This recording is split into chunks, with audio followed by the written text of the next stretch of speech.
बिस्मिल्लाहिर्रहमानिर्रहीम। स्टूडेंट्स, आज dimensions of physical quantities उसका next topic advantages of dimensions आज हम पढ़ेंगे। तो आज का लेक्चर भी आप लोगों ने बहुत तवज्जो के साथ इसको सुनना है, समझना है। तो चलें स्टार्ट करते हैं अपना आज का लेक्चर। देखें जी, एडवांटेजेस ऑफ डायमेंशंस। डायमेंशंस के दो एडवांटेजेस हैं जो आपकी बुक नेशनल बुक फाउंडेशन में जो मेंशन किए गए हैं, वो दो एडवांटेजेस हैं। Number one, to check the homogeneity of equations. To check the homogeneity of equations. देखिए, होमोजेनिटी क्या होता है? The quality of being similar is called homogeneity. यानी कि मैंने आपको पिछले लेक्चर में भी बताया था कि डायमेंशंस क्या करता है, किसी भी फिज़िकल जो क्वांटिटी होती है उसकी क्वालिटेटिव नेचर को शो करता है। अब क्वालिटी ऑफ बीइंग सिमिलर को हम कहते होते हैं होमोजेनिटी, ठीक है। और जो इसका दूसरा एडवांटेजेस है वो हम डायमेंशंस के ज़रिए किसी भी फार्मूले को ड्राइव कर सकते हैं, उसके यूनिट को भी ड्राइव कर सकते हैं। तो याद रखिएगा, सबसे पहला एडवांटेज क्या है? To check the homogeneity of equations. और सेकंड एडवांटेज क्या है? तो drive possible formula and its units. ठीक है जी। अब हम जो पहला एडवांटेज है उसको थोड़ी सी डिटेल से पढ़ते हैं। देखें, पहला एडवांटेज हमारे पास है the homogeneity of equations. Homogeneity का मतलब क्या होता है? Quality of being similar. इस वर्ड का होमोजेनिटी का जो एग्जैक्ट मीनिंग है वो है क्वालिटी ऑफ बीइंग सिमिलर। देखिए, for checking the correctness of equations both sides of equation must have same dimensions. This is also called principle of homogeneity of dimensions. किसी भी equations की correctness को आपने अगर जज करना है कि ये इक्वेशन जो है वो करेक्ट है कि नहीं, आपने उसकी राइट साइड और लेफ़्ट साइड दोनों की डायमेंशन फाइंड करनी है। अगर राइट और लेफ़्ट साइड दोनों की डायमेंशन सेम हुई तो मीन्स वो जो फिज़िकल क्वांटिटी है, वो फार्मूला जो है वो भी करेक्ट है। ठीक है जी। एक एग्जांपल लेते हैं। लेट्स सपोज न्यूटन का की जो फर्स्ट इक्वेशन है उसकी होमोजेनिटी चेक करते हैं। लेट्स देखें जी, न्यूटन की फर्स्ट इक्वेशन है v f is equal to v i plus a t.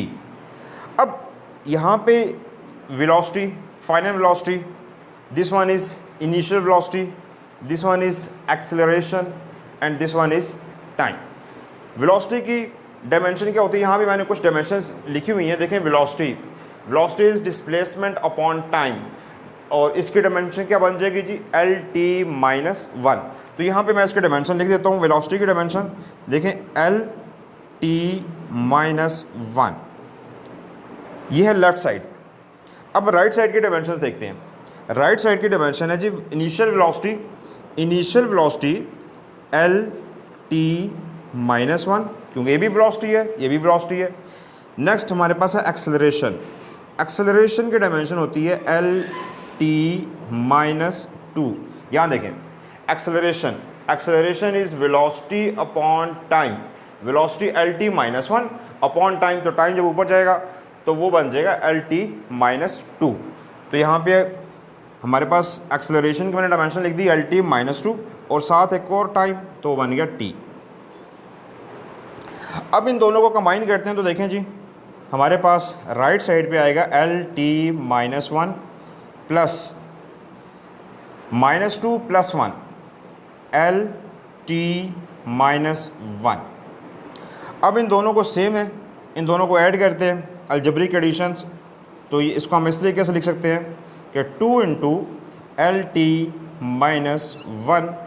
अब मैंने आपको पिछले लेक्चर में बताया था कि कुछ क्वांटिटीज़ ऐसी होती हैं जिनकी डायमेंशन नहीं होती, जिन्हें हम कहते होते हैं डायमेंशन लेस कांस्टेंट, जिनमें प्योर नंबर भी इंक्लूड था। तो यहाँ पे देखें 2 आ रहा है, तो 2 एक ऐसी क्वांटिटी है जिसकी किसी किस्म की डायमेंशन नहीं होती, क्योंकि ये कांस्टेंट है और डायमेंशन लेस कांस्टेंट है। तो इसकी डायमेंशन नहीं होगी, तो हमारे पास डायमेंशन यहाँ पे राइट साइड पे आ जाएगा एल टी माइनस वन, और इसी तरीके से लेफ़्ट साइड पे भी हमारे पास क्या आ गया? L T minus one.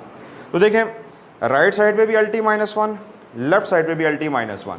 तो इस तरीके से हमने अपनी इक्वेशन की करेक्टनेस को चेक कर ली है with the help of dimension, कि क्या ये हमारी जो इक्वेशन है वो करेक्ट है कि नहीं। With the help of dimension हमने इसकी करेक्टनेस को चेक कर लिए कि राइट साइड पे भी एल टी माइनस वन और लेफ्ट साइड पे भी एल टी माइनस वन, और हमने इक्वेशन को चेक कर लिया। इसी को कहते होते हैं principle of homogeneity of dimensions. अब चलते हैं अपने दूसरे पॉइंट की तरफ। जो दूसरा हमारा पॉइंट था वो था कि जी थ्रू ड्राइव पॉसिबल फार्मूला, यानी डायमेंशंस के ज़रिए हम किसी फार्मूले को भी ड्राइव कर सकते हैं। देखें, सबसे पहले किसी भी फार्मूले को ड्राइव करने के लिए हम जो किन किन क्वांटिटीज़ पे वो डिपेंड करता है, उसकी करेक्ट गैस वो इस पे बड़ा डिपेंड करता है। जैसे देखें, depends on the correct guessing of various factors on which the physical quantity depends. वो जो फिजिकल क्वांटिटी है जिसका हमने फार्मूला ड्राइव करना है, वो किस किस फैक्टर्स पे डिपेंड करता है, उसका करेक्ट गैस। अब लेट्स सपोज हमने एक फिजिकल क्वांटिटी है लैम्डा, हमने देखना कि लैम्डा जो है वेवलेंथ है, किसी भी मैटर वेव की वेवलेंथ जो है वो किन किन चीज़ों पे डिपेंड करती है। हमने गैस किया कि लेट्स सपोज जो लैम्डा है वो डिपेंड करता है प्लैंक्स कांस्टेंट h पे, मास m, और इसी तरीके से वेलोसिटी v। अब देखें, यहाँ तो लिख तो दिया है, लेकिन ये नहीं लिखा मैंने कि लैम्डा h के साथ डायरेक्टली है या इन्वर्सली है, m के साथ डायरेक्टली है या इन्वर्सली है, वेलोसिटी के साथ डायरेक्टली है या इन्वर्सली है, और इसी तरीके से इनकी जो पावर है वो कैसे है, स्क्वायर है, क्यूब है, क्या है। तो ये with the help of dimensions मैं इस फार्मूले को ड्राइव करूँगा और ऑटोमेटिकली मेरे पास जो क्वांटिटी डायरेक्टली उससे रिलेट हो रही होगी वो डायरेक्टली आ जाएगी, जो इन्वर्सली तो इन्वर्सली। देखें, मैंने लिखा लेट्स सपोज लैम्डा जो है वेवलेंथ ऑफ मैटर वेव्स वो डिपेंड कर रही है h पे, m पे और v पे। ठीक है जी, कांस्टेंट, तो इस तरीके से इसको जगह मैं कांस्टेंट लिख देता हूँ, और यहाँ पे h, m और v। ठीक है जी। अब मैंने ये इसकी वैल्यू फाइंड करनी है कि जो h, m और v है वो लैम्डा पे किस तरीके से डिपेंड कर रहा है, डायरेक्टली डिपेंड कर रहा है या इन्वर्सली डिपेंड कर रहा है। मैं इसकी कोई पावर ले लेता हूँ, डिनोट करता हूँ उसकी पावर को a, b और c। ठीक है जी, पावर। अब मैंने a, b और c इसकी वैल्यू फाइंड करनी है सबसे पहले, तो देखते हैं, इसको लिखते हैं। अब लैम्डा क्या होता है, lambda is the wavelength, lambda is the wavelength. किसी भी जो वेव की वेवलेंथ को हम डिनोट करते हैं इज़ अ लेंथ, तो उसको हम उसकी जो डायमेंशन होगी उसको हम l से शो करेंगे। ठीक है जी। और देखें यहाँ पे Planck's constant h, Planck's constant का हमारे पास फार्मूला होता है। देखें, E is equal to h f, where E is the energy, h is the Planck's constant, f is the frequency. तो इसको मैं ऐसे लिख सकता हूँ, h is equal to E by f, where E is the energy, f is the frequency. अब energy की dimension देखें मैंने यहाँ पे निकाली हुई है कि एनर्जी जो है वो भले काइनेटिक एनर्जी हो, पोटेंशियल एनर्जी हो, उसकी डायमेंशन सेम निकलेंगी। देखें 1/2 कांस्टेंट, कोई डायमेंशन नहीं होती। मास m, वेलोसिटी की डायमेंशन क्या है, एल टी माइनस वन, तो ऊपर स्क्वायर, तो L square T minus two. इसी तरीके से मास, ग्रेविटेशनल एक्सेलरेशंस और h, इनकी आप डायमेंशन निकाल लें तो वो भी ये डायमेंशन निकलेगी। आप एनर्जी की जो डायमेंशन होती है वो हमारे पास m L square T minus two, तो इसकी डायमेंशन यहाँ पे लिख लेते हैं m L square T minus two. Frequency, अब फ्रीक्वेंसी जो होता है वो रेसिप्रोकल ऑफ टाइम पीरियड, तो 1/t, तो जब t ऊपर जाएगा तो हमारे पास इसकी डायमेंशन आ जाएगी, फ्रीक्वेंसी की डायमेंशन t माइनस वन। और इन दोनों को जब कंबाइन करूँगा तो मेरे पास प्लैंक्स कांस्टेंट h, इसकी जो डायमेंशन आएगी वो आएगी m L square T, minus one ऊपर जाएगा तो प्लस वन, तो -2 + 1 -1। ये मेरे पास आ गई जी प्लैंक्स कांस्टेंट की डायमेंशन। तो मैं डायमेंशन यहाँ पे लिख देता हूँ प्लैंक्स कांस्टेंट की, m L square T minus one. Next चीज़ हमारे पास है मास, तो यहाँ पे मास की मैंने डायमेंशन लिख दी। और उसके बाद नेक्स्ट चीज़ मेरे पास है वेलोसिटी, और वेलोसिटी की डायमेंशन मेरे पास है एल टी माइनस वन। अब देखिए प्लैंक्स कांस्टेंट ऊपर a, b और c पावर्स, ठीक है। इनकी ये जो पावर है ए, बी और सी, इसकी मैंने सबसे पहले वैल्यू फाइंड करनी है कि वो किस तरीके से रिलेट है लेफ़्ट साइड पे। लेकिन जी अब यहाँ पे लेफ़्ट साइड पे इसको मैं ऐसे भी लिख सकता हूँ, m की पावर 0, l की पावर 1 और t की पावर 0। देखिए किसी भी नंबर की पावर अगर 0 हो तो उसका आंसर जो होता है 1 के बराबर होता है, भले कितना ही बड़ा नंबर क्यों ना हो, अगर उसकी पावर 0 है तो उसका आंसर जो है वो 1 के बराबर आएगा। तो यहाँ पे ये m की पावर 0 और t की पावर 0 लिखने से कोई फ़र्क नहीं पड़ा। हाँ, यहाँ पे हमारे पास वेवलेंथ थी जिसकी डायमेंशन l, तो वो लिख दिया मैंने उसकी पावर 1। और राइट साइड पे यहाँ पे देखें, अब इस तरीके से करते हैं कि जितने भी m हैं वो एक तरफ, एक साइड पे कलेक्टिवली l इकट्ठा और इसी तरीके से t कंबाइन। तो देखें हमारे पास यहाँ पे m है और एक m ये है, इसकी वैल्यू है a और इसकी वैल्यू b, तो बेस सेम हो पावर ऐड। इसी तरीके से l, यहाँ पे इसको कंबाइन कर लेते हैं l, और यहाँ पे l की वैल्यू है 2a और यहाँ पे प्लस c।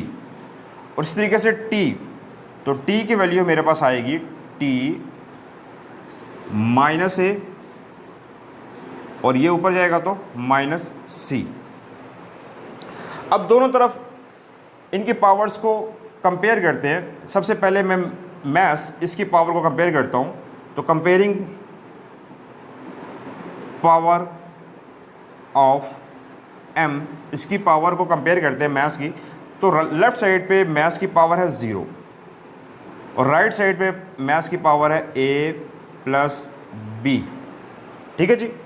अब उसके बाद लेंथ l, इसकी पावर को कंपेयर करते हैं, comparing power of length l। तो यहाँ पे इसकी पावर है 1 और इस जगह पे लेंथ की पावर है 2a प्लस c। और इस तरीके से t की पावर कंपेयर करते हैं, कंपेयरिंग पावर ऑफ t। तो यहाँ पे देखें t की पावर 0 और राइट साइड पे t की पावर है माइनस a माइनस c, ठीक है जी। अब यहाँ से मैं एक चीज़ निकाल सकता हूँ, डिडक्ट कर सकता हूँ कि a is equal to minus b, ठीक है जी। और यहाँ से मैं निकाल सकता हूँ एक वैल्यू कि a is equal to minus c, ठीक है जी।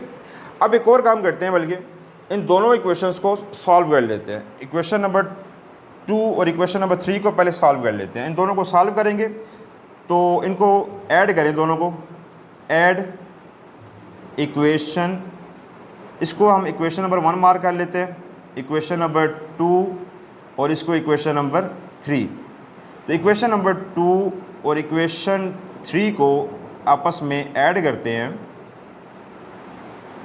तो देखें 1 is equal to 2a plus c और 0 is equal to minus a minus c। तो यहाँ से प्लस c माइनस c तो कट गया और हमारे पास आ गया 1 is equal to 2a minus a। तो a की वैल्यू मेरे पास आ गई 1, a की वैल्यू आ गई 1। अब यहाँ देखें a की वैल्यू 1, तो b की वैल्यू कितनी आएगी, तो a is equal to minus b, और यहाँ पे इसको मैं इस तरीके से भी लिख सकता हूँ कि b is equal to minus a।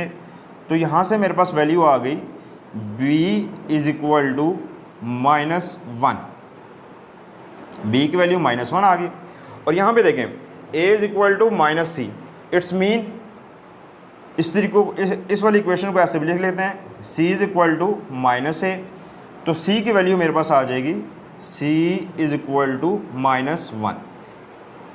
Just क्या करना है, आपने ये जो तीन इक्वेशंस हैं 0 is equal to a plus b, 1 is equal to 2a plus c और 0 is equal to minus a minus, इन तीनों इक्वेशंस को सॉल्व करना है, साइमल्टेनियसली इनको सॉल्व करना है। सॉल्व करेंगे तो हमारे पास a की वैल्यू 1, b की वैल्यू माइनस 1, c की वैल्यू माइनस 1, ये हमारे पास इसका आंसर आ जाएगा। अब ये वाली वैल्यू जो है, अब अपने जो फार्मूला था मेरे पास, ये वाली जो इक्वेशंस है इसमें इसको पुट कर लें।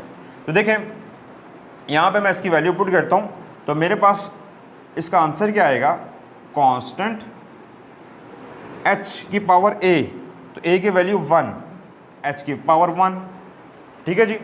उसके बाद एम, एम की पावर बी, तो यहाँ पे बी की वैल्यू कितनी आई है -1। यहाँ देखें बी की वैल्यू, एम की वैल्यू -1, और इसी तरीके से यहाँ पे देखें वी वेलोसिटी पावर सी, तो सी की वैल्यू कितनी आई है -1, वेलोसिटी -1। अब यहाँ पे देखें इनकी पावर -1 है, v की पावर भी -1 है, इसको डिनोमिनेटर मिले हैं, तो मेरे पास wavelength of a matter wave, उसकी वैल्यू आ जाएगी जी h/mv, lambda is equal to constant h/mv। और यही हमारे पास जो है वो फार्मूला होता है किसी भी मैटर वेव्स की वेवलेंथ को फाइंड करने का। तो देखिए हमने डायमेंशंस के ज़रिए एक फार्मूला ड्राइव कर लिया। हमें नहीं मालूम था कि लैम्डा जो है वो h के साथ डायरेक्टली है, लैम्डा मास के साथ इन्वर्सली है, लैम्डा वेलोसिटी के साथ इन्वर्सली है, हमें गिवन नहीं था, लेकिन with the help of our dimensions हमने इस फार्मूले को ड्राइव कर लिया। बहुत सिंपल है। देखिए हमें जस्ट ये गिवन था कि लेट्स सपोज, और ये भी हमारा एक गेस था कि लैम्डा जो है वो डिपेंड करता है प्लैंक्स कांस्टेंट h पे, मास m पे और वेलोसिटी v पे। इनके डायमेंशंस लिखी, सॉल्व किया, और एट द एंड हमारे पास इसका फार्मूला ड्राइव हो गया। ठीक है जी। तो ये था हमारे पास डायमेंशन एनालिसिस के एडवांटेजेस। दो advantages, number 1 to check the homogeneity of equations, और number 2 derive the possible formula. Homogeneity में आपने क्या चेक करना होता है, राइट और लेफ्ट साइड पे किसी भी इक्वेशंस करेक्ट है कि नहीं, और इसमें किसी भी फार्मूले को ड्राइव करने में क्या है, आपने जो पहले करेक्ट गैसिंग कि वो फार्मूला वो क्वांटिटी किन किन चीज़ों पे डिपेंड करती है, उसके बाद उसकी डायमेंशंस देखिए, उसको सिंपली सॉल्व किया, और एट द एंड हमारे पास उसका फार्मूला आ गया। तो ये दो एडवांटेजेस हैं जो आपकी बुक में भी मेंशन किए हुए हैं। नेशनल बुक फाउंडेशन जो नई बुक है, जो इस बार फेडरल बोर्ड वाले जो है इसको यूटिलाइज़ कर रहे हैं फर्स्ट ईयर में, तो उसमें आपकी बुक में ये दो इसके एडवांटेजेस मेंशन है, तो वही मैंने एक्सप्लेन किए। डायमेंशंस ऑफ फिजिकल क्वांटिटीज़, और उसका लास्ट टॉपिक है लिमिटेशंस ऑफ डायमेंशंस।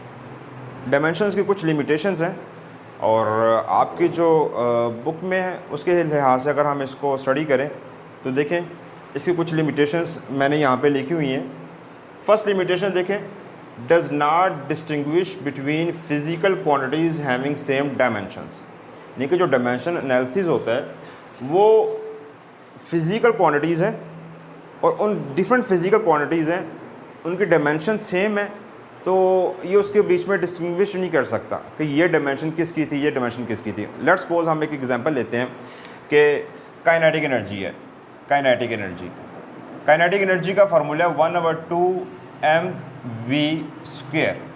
ठीक है, यहाँ पे मैंने इसकी डायमेंशन फाइंड की हुई थी जिसकी वैल्यू है ml²t-2। इसकी डायमेंशन आ गई ml²t-2। ठीक है जी।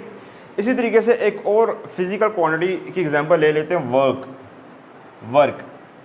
वर्क हमारे पास होता है F/d, फोर्स इंटू डिस्प्लेसमेंट।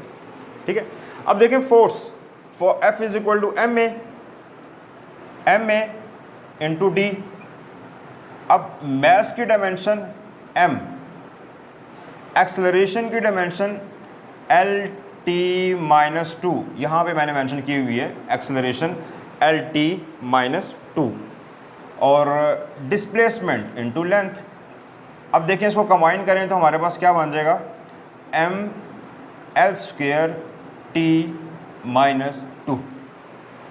तो देखें ये डिफरेंट फिजिकल क्वांटिटीज़ हैं, एक है काइनेटिक एनर्जी, एक है वर्क, लेकिन इन दोनों का जो डायमेंशन रिजल्ट है वो सेम है। यहाँ पे भी देखें ml²t-2 और यहाँ पे भी ml²t-2।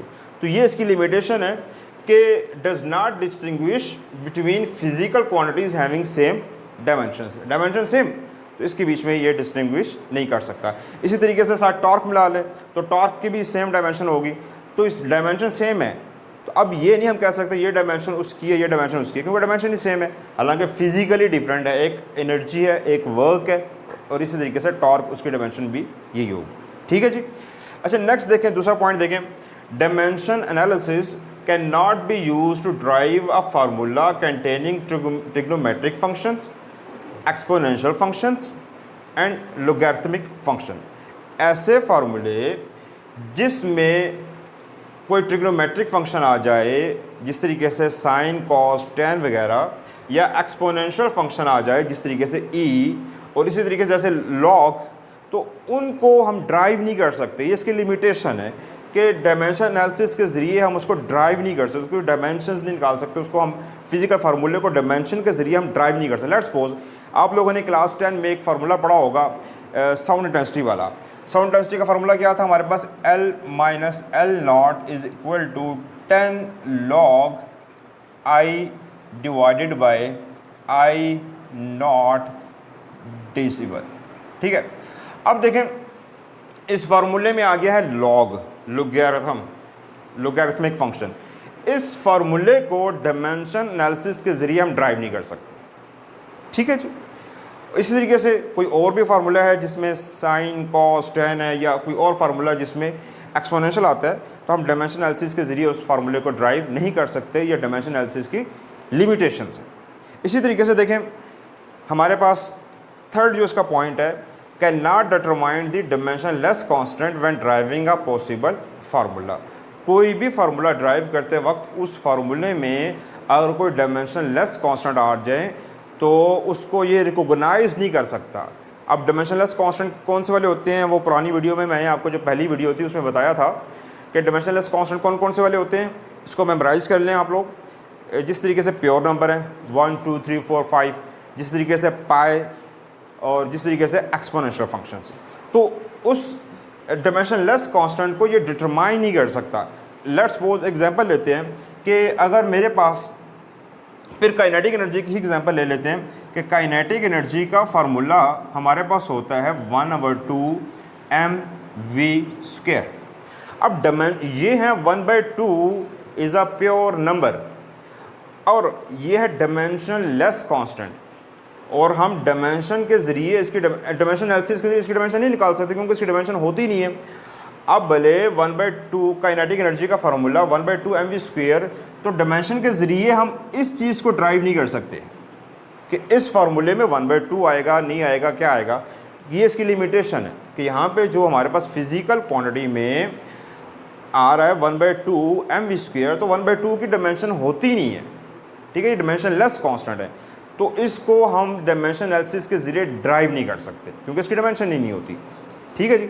इसी तरीके से हमारे पास फोर्थ इसका जो पॉइंट है वो ये है कि does not prove that a relation is physically correct although relation is dimensionally correct, but dimensionally wrong equation is physically wrong. ठीक है जी। अगर कोई भी फिज़िकल क्वांटिटी है, अगर वो डायमेंशनली करेक्ट है तो लाजमी नहीं है वो फिज़िकली भी करेक्ट हो, मे बी वो रॉन्ग हो। ठीक है जी। डायमेंशनली करेक्ट है, राइट साइड पे और लेफ़्ट साइड पे आंसर सेम आ रहा है, तो ये लाजमी नहीं है कि वो फिज़िकली भी सेम हो। फिज़िकली क्या होता है, जो हम नॉर्मल फार्मूला लिखते होते हैं किसी भी फिज़िकल क्वांटिटी का। ठीक है, लेकिन अगर किसी क्वांटिटी की डायमेंशन रॉन्ग आ रही है, आंसर गलत आ रहा है राइट साइड पे भी और लेफ़्ट साइड पे, जो हमने जिस तरीके से लास्ट में हमने किया था होमोजेनिटी ऑफ इक्वेशंस का, तो अगर उसका राइट साइड पे और लेफ़्ट साइड पे डायमेंशन रॉन्ग आ रही है तो इट्स मीन वो फिज़िकली भी रॉन्ग है। ठीक है, इसको दोबारा समझ लें। अगर डायमेंशन किसी भी फिज़िकल क्वांटिटी की राइट साइड पे लेफ़्ट उसकी डायमेंशन निकालें और उसकी डायमेंशन राइट और लेफ़्ट पे करेक्ट आ रही है, तो लाजमी नहीं है कि वो फिज़िकली भी करेक्ट हो, रॉन्ग भी हो सकती है। लेकिन अगर डायमेंशन रॉन्ग है तो फिज़िकली भी रॉन्ग है। लेट्स सपोज देखें, हमने एक पोटेंशियल एनर्जी का फार्मूला है हमारे पास, या एक और एग्जांपल ले लेते हैं। न्यूटन का जो फर्स्ट इक्वेशन है हमारे पास, Vf is equal to VI plus AT। ठीक है जी। अब मैं यहाँ पे VI इसकी जगह 2 लिख देता हूँ, 2। ठीक है जी। अब इसकी मैं डायमेंशन निकालता हूँ। इसकी जो डायमेंशन आएगी यहाँ पे भी मेरे पास आ जाएगा जी LT-1। और यहाँ पे क्या आएगा 2LT - 1 प्लस एक्सेलरेशन LT - 2 और T + 1, तो इसकी डायमेंशन क्या आ जाएगी LT - 1। अब दोनों को हम ऐड करेंगे तो ये बन जाएगा 3LT - 1। अब 3 की is a dimension less constant, तो इसको हम लिख लेंगे इस तरीके से, इसकी तो कोई डायमेंशन ही नहीं होती, तो हमारे पास आ जाएगा LT - 1 और यहाँ पे भी है LT - 1। अब देखें डायमेंशनली ये करेक्ट है, डायमेंशनली ये करेक्ट है, लेकिन फिजिकली रॉन्ग है। यहाँ देखें VF = 2VI, ये 2, हालांकि 2 नहीं होता। आप लोगों ने ये इक्वेशंस पढ़ी हैं 9th क्लास में भी, फिज़िक्स में आप लोगों ने ये इक्वेशंस पढ़ी हैं, तो उसमें आप लोगों ने इक्वेशन पढ़ी है कि फर्स्ट जो इक्वेशन है VF = VI + AT होती है, नॉट VF = 2VI। ठीक है, फिज़िकली करेक्ट है बट फिज़िकली रॉन्ग है, फिज़िकली रॉन्ग है, डायमेंशनली करेक्ट है। ठीक है, तो ये चीज़ इसकी लिमिटेशन है। देखें, does not prove that are relation is physically correct although relation is dimensionally correct. Relation dimensionally correct है बट ये प्रूव नहीं है कि वो फिजिकली भी करेक्ट हो। जैसे मैंने एक एग्जांपल ले ली कि फिजिकल डायमेंशनली ये करेक्ट है लेकिन फिजिकली ये रॉन्ग है। ठीक है, लेकिन अगर कोई इक्वेशन डायमेंशनली रॉन्ग होगी तो वो फिजिकली भी रॉन्ग होगी। ठीक है जी, ये इसकी 4 लिमिटेशंस थी। इसको मेमोराइज़ करिएगा, इसको याद रखिएगा। पेपर पॉइंट ऑफ व्यू से ये जो डायमेंशन की ये चारों लिमिटेशंस हैं बहुत इंपॉर्टेंट है। ठीक है जी, इसको लास्ट टाइम एक बार हम इसको रिवाइज़ कर लेते हैं कि does not distinguish between physical quantity having same dimensions. जिस तरीके काइनेटिक एनर्जी, वर्क, इसी तरीके टॉर्क, इनकी डायमेंशन सेम है लेकिन फिजिकली ये डिफरेंट चीज़ें हैं। Can not be use to drive a formula containing trigonometric functions, exponential function और अ लॉगरिथमिक फंक्शन। जिस तरीके से ये फार्मूला है तो हम इसको डायमेंशन के ज़रिए ड्राइव नहीं कर सकते क्योंकि यहाँ पे हमारे पास एक लॉग फंक्शन आ रहा है। इस तरीके से can not determine the dimensionless constants when driving a possible formula. जिस तरीके से ये है काइनेटिक एनर्जी 1/2, तो 1/2 को हम इसके डायमेंशन के ज़रिए हम इसको ड्राइव नहीं कर सकते। और इसी तरीके से कि does not prove a relation is physically correct although relation is dimensionally correct. तो डायमेंशनली करेक्ट है लेकिन फिजिकली ये रॉन्ग है। ठीक है जी, चलें यहाँ तक आप लोगों की ये वीडियो जो है वो टॉपिक जो है डायमेंशनल एनालिसिस वाला वो कंप्लीट हो चुका है। तो नेक्स्ट अगला जो हमारा टॉपिक होगा नेक्स्ट वीडियो में हम लोग पढ़ेंगे प्रिसीजन और एक्यूरेसी के बारे में। तब तक के लिए अल्लाह हाफिज़। किसी किस्म का कोई भी प्रॉब्लम हो तो वो कमेंट्स में लाजमी लिखिएगा। अल्लाह हाफिज़।